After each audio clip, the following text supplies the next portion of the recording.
Hello dear student, आइए बेटा आज हम लोग इस वीडियो में सीखते हैं vector form of Coulomb law, अर्थात कूलॉम लॉ का वेक्टर फॉर्म क्या होता है।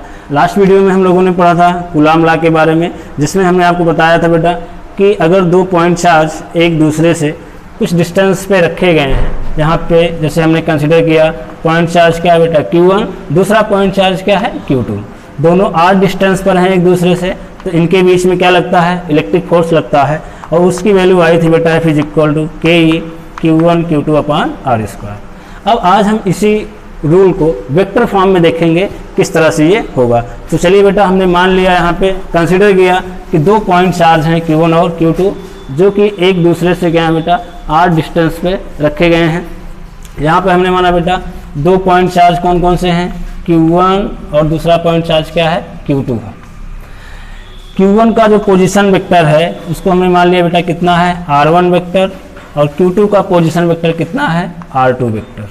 तो Q1 और Q2 के बीच का जो सेपरेशन होगा कितना हो जाएगा, अगर हम Q1 से देखते हैं तो बेटा R1 vector minus R2 vector होगा, अगर हम 2 से देखते हैं तो कितना हो जाएगा R2 माइनस R1 वेक्टर हो जाएगा। तो यहाँ पर देखा जाए तो हमको मिल जाएगा क्या बेटा, separation between Q1 and Q2, ये आ गया बेटा आपका R1 vector minus R2 vector. Magnitude में ले लेते हैं बेटा इसका, तो हो जाएगा R2 माइनस या फिर R1 वेक्टर हो जाएगा। इसको हमने मान लिया कितना बेटा R, यानी यहाँ पे हमने कंसीडर किया है कि Q1 और Q2 एक दूसरे से किस डिस्टेंस पे रखे गए हैं, R डिस्टेंस पे रखे गए हैं। Q1 का पोजीशन वेक्टर आपने कितना लिया था बेटा R1, Q2 का पोजीशन वेक्टर कितना माना हुआ है आपने R2 लिया हुआ है। अब डायरेक्शन को देखिए इस तरह से हम रिप्रेजेंट करेंगे, एक से दो की ओर, यानी पहले चार्ज से दूसरे चार्ज की ओर जो डायरेक्शन है उसको हमने लिया R कैप टू 1, मतलब समझिएगा यानी कि एक से दो की ओर। इसी प्रकार दो से एक की जो डायरेक्शन है उसको हमने कितना माना है बेटा R कैप 1 2, अर्थात 2 से 1 की ओर, और ये इनके बीच का सेपरेशन है। ओके, अब इस रूल में हम लोगों ने पढ़ा था बेटा स्टार्टिंग में ही कि एक चार्ज क्या करता है दूसरे चार्ज पे फोर्स अप्लाई करता है। इसका मतलब ये हुआ बेटा कि Q1 किस पे फोर्स लगाएगा, Q2 पे फोर्स लगाएगा, और Q2 किस पे फोर्स लगाएगा, Q1 पे लगाएगा। सो यहाँ पर हमने माना Q1 और Q2 दोनों कैसे हैं, एक जैसे चार्जेस हैं। तो हमने ये पढ़ा था कि जो लाइक चार्जेस होते हैं वो एक दूसरे को क्या करते हैं, रिपेल करते हैं, अर्थात Q1 क्या करेगा Q2 को रिपेल करेगा और Q2 क्या करेगा Q1 को रिपेल करेगा। और जो डायरेक्शन होगी फोर्स की, हम लोगों ने देखा बेटा कि वो जो डायरेक्शन होती है वो दोनों चार्ज को जो लाइन ज्वाइन करती है, अर्थात जिस लाइन के थ्रू दोनों चार्ज मिल रहे हैं डायरेक्शन क्या होगा उसी लाइन पर होगा। तो यहाँ पर हमने देखा, अब आगे देखते हैं बेटा कि Q1 Q2 पे कितना फोर्स अप्लाई कर रहा है, यानी electric force on Q1 due to Q2, यानी कि किस पर फोर्स लग रहा है 1 पर, कौन लगा रहा है बेटा 2। तो इस फोर्स का जो हम नाम रखेंगे कितना हो जाएगा यह वेक्टर, जिस पर लग रहा है 1 पे लग रहा है तो 1, कौन लगा रहा है 2, यानी 2 ने किस पर लगाया 1 पर लगाया, इज इक्वल टू हो जाएगा कि Q1 Q2 अपॉन डिस्टेंस कितना माना है बेटा हमने R स्क्वायर। डायरेक्शन देखिए, अभी जो 1 2 की डायरेक्शन होगी वो किधर होगी बेटा 1 2 की ओर होगी, क्योंकि दोनों के बीच क्या हो रहा है, रिपल्सन हो रहा है। Q1 क्या कर रहा है, सॉरी Q2 क्या कर रहा है, Q1 को रिपेल कर रहा है, रिपेल करने का मतलब इसको दूर भेज रहा है, तो ये फोर्स की डायरेक्शन हो जाएगी। इसका हमने क्या नाम रख दिया 1 2। तो डायरेक्शन किधर है बेटा, देखिए ये जो फोर्स की डायरेक्शन है ये किधर है R कैप 1 2 की ओर है, तो डायरेक्शन के लिए हम यहाँ पे क्या लगा देंगे R cap 1 2, equation number first. दूसरा देखिए सिमिलरली इलेक्ट्रिक फोर्स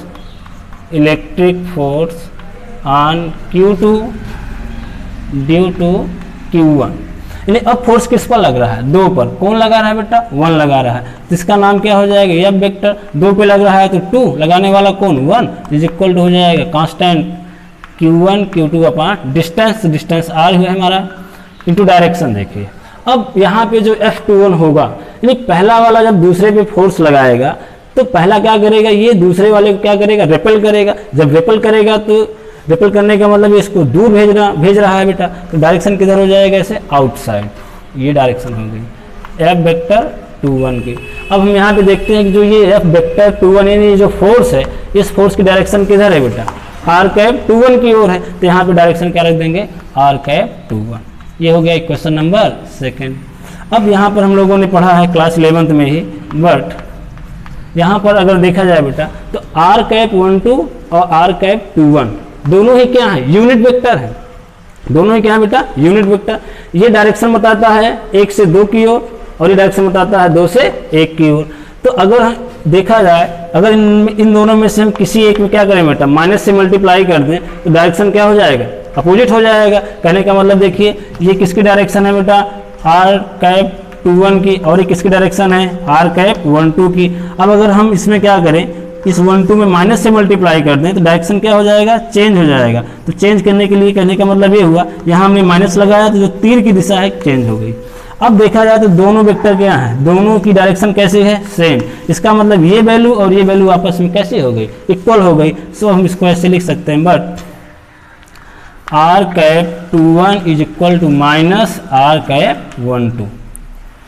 तो अब ये जो इक्वेशन सेकेंड बना है, from equation second we get, यहाँ से क्या मिल जाएगा बेटा, यह vector 21 is equal to constant k q1 q2 upon r²। यहाँ कितना है बेटा, r⁻21 है, तो r⁻21 की जगह पे हम क्या रख सकते हैं, माइनस r⁻12। तो यहाँ हो जाएगा माइनस r⁻12। ओके, अब आगे देखिए बेटा, इसमें माइनस को हम आगे कर लेते हैं बेटा, कितना हो जाएगा ये, माइनस अगर आगे कर देंगे तो ये आ जाएगा minus k q1 q2 upon r² into r⁻21। Equation number 3।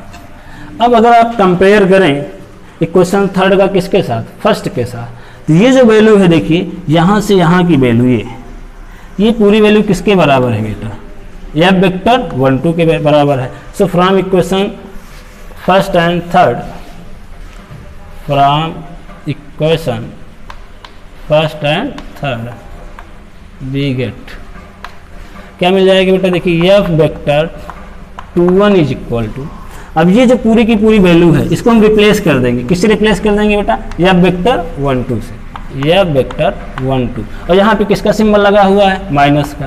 तो ये हमारा फार्मूला आ गया। अब यहाँ पर हमने क्या देखा बेटा, ये कौन सा फोर्स है, दूसरे चार्ज पर लगने वाला फोर्स कौन लगा रहा है, पहला चार्ज लगा रहा है, और ये क्या है बेटा, पहले चार्ज पर लगने वाला फोर्स कौन अप्लाई कर रहा है, दूसरा कर रहा है। तो यहाँ पर हमने क्या देखा कि अगर दो चार्ज हैं, 2 पॉइंट चार्ज Q1 और क्या है Q2 हैं, तो जितना फोर्स पहला चार्ज दूसरे पे अप्लाई करता है उतना ही फोर्स क्या करता है बेटा, दूसरा वाला पहले पे अप्लाई करता है। अर्थात दोनों फोर्स आपस में कैसे हैं, मैग्नीट्यूड में इक्वल हैं, लेकिन यहाँ माइनस साइन क्या बताता है बेटा कि दोनों का डायरेक्शन कैसा होगा, अपोजिट होगा, अर्थात एक दूसरे से क्या होगा बेटा, विपरीत होगा। यानी कि 2 पॉइंट चार्ज में हमने क्या देखा बेटा कि पहला चार्ज जितना फोर्स दूसरे पे अप्लाई करेगा, दूसरा वाला भी क्या करेगा, उतना ही फोर्स पहले वाले पे अप्लाई करेगा, बट दोनों की डायरेक्शन कैसी होगी, अपोजिट होगी।